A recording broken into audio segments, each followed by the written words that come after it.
Bienvenue dans cette présentation de rasoir. Il est livré dans cette boîte-là. Gillette Heritage, qu'on peut traduire par patrimoine, mais si tu veux dire héritage, c'est comme tu veux. Depuis la fin des années 80, Gillette n'avait pas sorti de coffret de rasoir. À savoir que celui-ci est sorti en fin 2019. Il est sorti bien avant le Gillette actuel que l'on peut retrouver dans le commerce ou en ligne. À première vue, le coffret, tout simplement, ça reprend la forme d'anciens coffrets, le style, voilà, on retrouve l'ancien logo. Au toucher, ça fait un petit peu quelque chose comme du simili cuir, voilà, comme dans l'ancien temps, quoi. Il faut savoir aussi que des coffrets, il y en a eu des dizaines et des dizaines de différents, hein.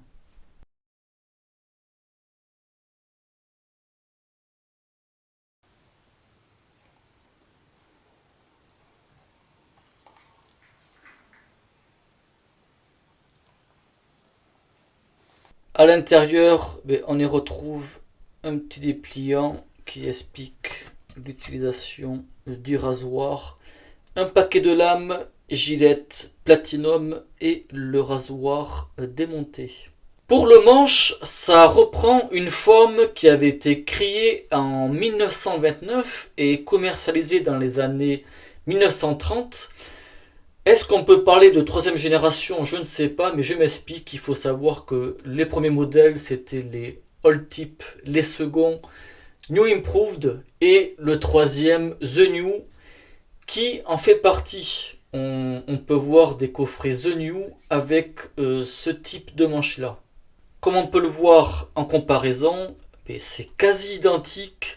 La forme, la taille, le molletage, à quelque chose près, c'est quasi identique, hein. À l'époque, les rasoirs étaient fabriqués en laiton, mais celui-ci, ce qui est bien probable, c'est que ça soit du Zamac. C'est un alliage de métaux, tout simplement. Pour la tête, c'est une 89. Donc cette tête-là, on la retrouve conjointement chez Muller et Elvin Jagger. Il faut savoir que les deux marques ont cette tête en commun, mais chacun de son côté a fait son type de manche. Et comme on peut voir en comparaison, c'est identique, hein. Donc pour info, la tête est fabriquée en Allemagne et le manche est fabriqué aux États-Unis. La tête est dépourvue de code. Il faut savoir que tous les anciens rasoirs, la plupart avaient un code, notamment sur la tête. Et ça, ce code, en fait, ça servait pour la date. C'est surtout, en fait, ça mentionnait le trimestre et l'année de fabrication. Tous les vieux rasoirs ont un code, des chiffres, des lettres, voilà.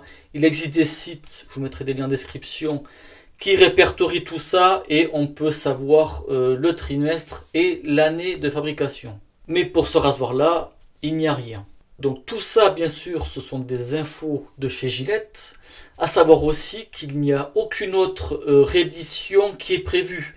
J'entends par là une réédition de ce coffret ou alors d'autres inspirations par rapport à d'autres modèles, d'autres manches. Non, là-dessus, il n'y a rien qui est prévu. Le rasoir pèse 64 grammes et le manche mesure 7,5 cm. Donc ici, comme on peut le voir avec le modèle actuel, le King C Gillette, on voit déjà que la taille, voilà, l'actuel est beaucoup plus gros. Il faut savoir que l'actuel, il fait 102 grammes. On va dire que c'est entre le tiers et la moitié en plus que l'héritage. Et le manche, il fait 9,5 cm. La tête de l'actuel, comme on peut le voir, et la forme, elle est légèrement différente. Mais c'est vraiment très léger. Mais ça, je vais y revenir juste après. La tenue en main, moi je le prends à peu près comme ça, mais ça peut changer en cours de route. Je vous montre vite fait une passe, sens du poil, lame, trait de carbone. Donc comme d'hab, pas besoin de mettre de la pression. C'est en douceur.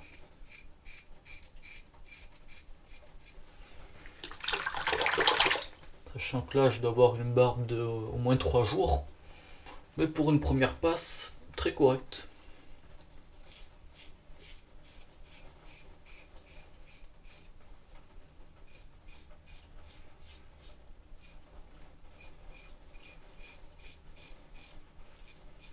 Après voilà, ces zones, moustache, menton, le poil il est un peu plus dur.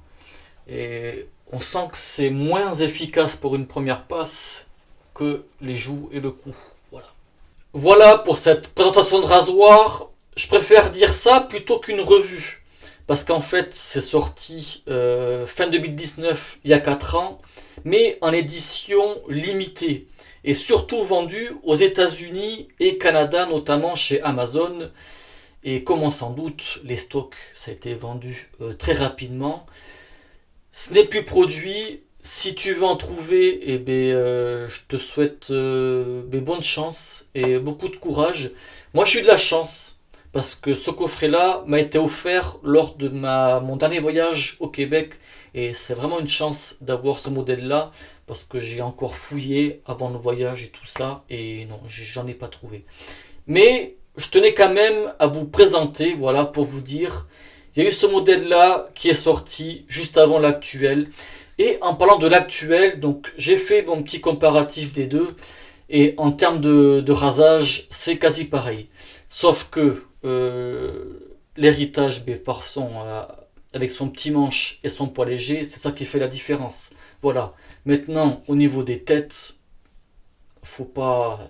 C'est pareil. Pour moi, on va s'en tenir là. Voilà. C'est juste un petit coffret qui était à part, mais les performances du rasoir restent les mêmes. Mais à savoir, de toute façon, j'ai fait une revue sur le Kings et Gillette, ça reste un rasoir doux. Efficacité, mais ça dépend. Si tu as un poil dur, ce sera pas vraiment très efficace pour avoir un rasage de bien près, mais pour un bon rasage au quotidien, ça fait l'affaire. J'espère que ça vous aura plu de faire cette petite découverte de ce coffret pour ceux qui ne le savaient pas. Et ce qui est bien dommage, c'est qu'il n'y ait pas un stock courant de ce coffret. C'est vraiment dommage là-dessus. Voilà. Ça aurait été vraiment bien sympa d'aller dans le commerce et d'acheter ce petit coffret-là sans édition limitée. Mais comme a dit Gillette, pas de réédition possible, qu'importe les modèles. Mais voilà.